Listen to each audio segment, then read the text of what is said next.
Did Tommy Fury just kill influencer boxing after beating Jake Paul and beating KSI?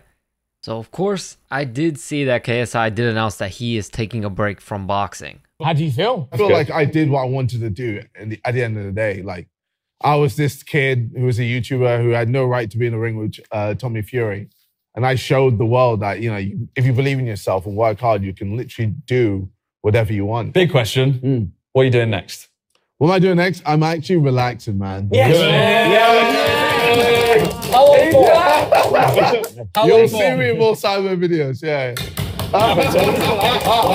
I think it's kind of a good idea. The guy has been on a roll nonstop for a really, really long time now. Sometimes you just need a little bit of a vacation. You just need a little bit of a break. This sport is very, very mentally taxing and physically taxing on your body.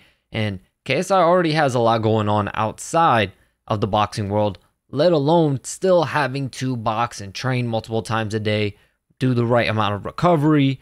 You know, it's a daunting task. So in my opinion, a vacation well earned and well deserved. But some people, or a lot of people out there, may think that this is a bad idea and that he should just move on and get on to the Jake Paul fight. But I got a few things to say about this. As we all know, KSI fought Tommy Fury recently and it was a terrible fight to watch. KSI clearly had a strategy going into this fight though.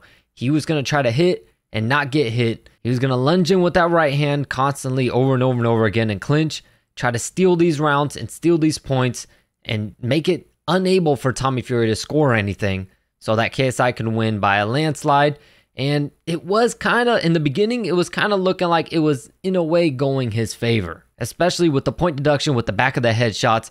It was starting to look like KSI was going to run away with this and this was going to be an easy win for him. Yeah, not a fan favorite fight. A lot of people hate that fight. Not a good showing at all, but an easy win. But just his style, him not switching things up, Tommy Fury was basically able to time his shots so KSI couldn't really land anymore in those later rounds, and Tommy was able to outwork him a little bit, do a little bit more work in those clinch exchanges as KSI tired out due to them constantly doing that, you know, karate bouncing movement. You know, in boxing, you don't want to do too much movement. All that excessive movement eats at your tank big time. So, and you saw how it fared on KSI in a 6-round fight, man. If this was an 8-rounder, who knows what would have happened. Tommy Fury might have been able to take over that fight completely if it were an 8-rounder. But of course, you know, due to the inactivity on both ends, you know, it is kind of a controversial. A lot of people thinking KSI won. A lot of people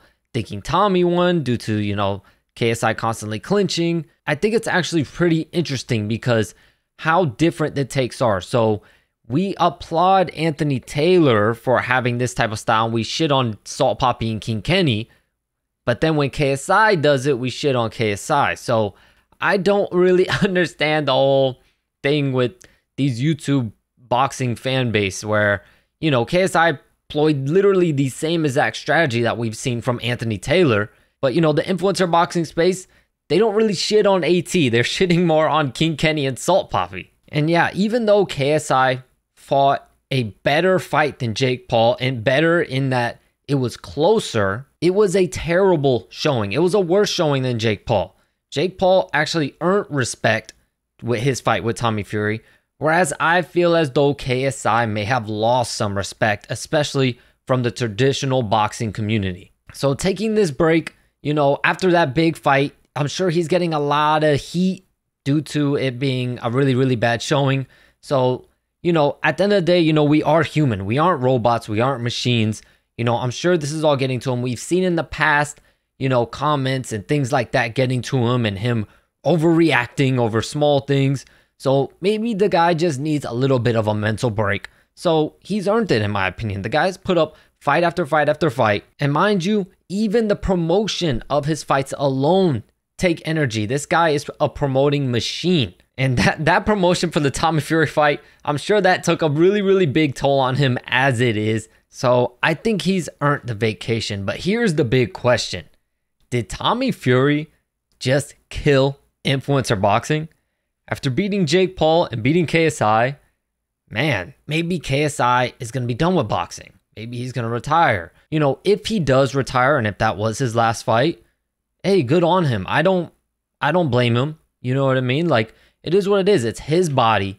It's his choice. Who am I to tell the guy, no, you need to keep fighting if they don't want to keep fighting? So if he wants to retire now and let that be his last fight, hey, man, you did a good job.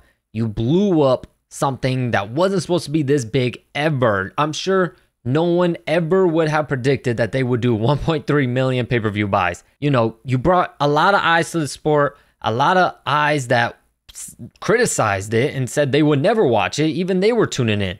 So you did do a good thing for influencer boxing. Hell, the traditional boxing fan base isn't going to like this, but even though they hate on influencer boxing, you can't deny KSI has brought so many newer eyes to boxing in general. I've seen so many of you guys in my chat, in my comment section saying how you never really watched boxing and it was these influencers that what's got you into it, and now you tune into the boxing streams and tune into the big fights. So he's done a tremendous job of bringing eyes to the sport as a whole. But here's the other thing. If he does retire, he would be ending it on a very, very bad note. Not only was it a terrible performance, but you're ending it on a loss. And I know that's got to leave a very sour taste in your mouth. I don't know if this is really just a break or if he's going to be done altogether. But here's the thing. I think the break can be a great thing for his major comeback, because not only will his comeback be absolutely massive, but he can revamp himself. Maybe he can implement some different types of strategies, some different types of game plans coming into these fights. I was expecting him in coming into this Tommy Fury fight to do that karate stance, but I was expecting him to switch later on in the fight into a more traditional type of fight, mix things up, confuse Tommy a little bit, maybe go back to the karate thing and then go back again. Like, just switch it up, confuse the guy, show him something he's never seen before. That's what I kind of expected, but KSI just stayed in his karate thing the whole time, and Tommy Fury was eventually able to time him. I think the break, if he were to stay in the gym and stay training a little bit, he doesn't have to, go as hard as he was, but if he stays in shape, stays in the gym, he could maybe implement a little bit different of a style, more of a traditional boxing type of style, and, go in there, either get the rematch or go fight Jake. And the good thing with doing that little karate stance is that it's unpredictable. The bad thing is that it's easy to time you. It's easy to catch on your timing. You have a very, very clear rhythm when you're doing that stance. You are showing your rhythm. And so it's very easy for your opponent to catch on to it. You start out with that little karate stance, sure, and then switch it up. They're not going to expect it. And it's almost like fighting two completely different fighters, because now you have this type of KSI with this type of rhythm, this type of timing. Oh, now he just completely switched it up on you. So now you have these type of problems. This is why switch hitters like Terrence Crawford are so big now, because the guy is so good from both stances that it's almost like fighting two completely different fighters in one fight. So if KSI can revamp his boxing technique and how he approaches these fights, I think this break can really, really help him. If you were to ask my actual thoughts on this, I'm being 100% honest. I don't think he's done. I don't think he's going to end it on that note. I think he's got one more left in him. Hopefully it's Jake Paul. If it's a Tommy Fury rematch, it is what it is regardless.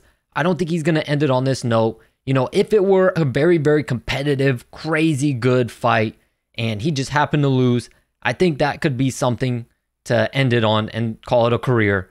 But that type of showing, it was just too bad. It's too embarrassing of a performance. You can't leave it like that. So whether it's Tommy Fury, Jake Paul, or whoever else, I kind of do expect KSI to come back to boxing eventually. We're not sure how long of a break he's going to want. And, at the end of the day, if he does retire and if that is it, he decides he doesn't want to come back, it is what it is. It's unfortunate that he left it on that note, but the guy has done a lot for influencer boxing. This is the type of sport where you can't be halfway in, halfway out. You got to be all in or all out. So let me know in the comment section, do you think this is really just a small break and KSI is going to make his comeback shortly? Or do you think this is going to be it for KSI and we might have seen his last rounds in the boxing ring? And should KSI come back, who would you like to see him? Would you like the Tommy Fury rematch? Would you like the Jake Paul fight? Would you like someone else? As always, thank you all so much for the support, and I'll catch you in the next video.